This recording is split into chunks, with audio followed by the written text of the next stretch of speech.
当我用猫语交流器和我家猫对话，又在这拆数据线，你再拆家我就给你清蒸红烧加爆炒。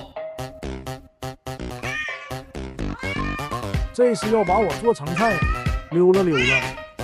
以后我再也不拆家了。摸摸肚子，哎，你咬我！你要再咬，我就给你抽筋扒皮炖猫肉。这是动真格的了，猫在屋檐下不得不低头。摸摸肚子来，摸吧，揉一揉，可劲儿摸。我最喜欢摸肚子了。你要不把我做菜，咋地都行。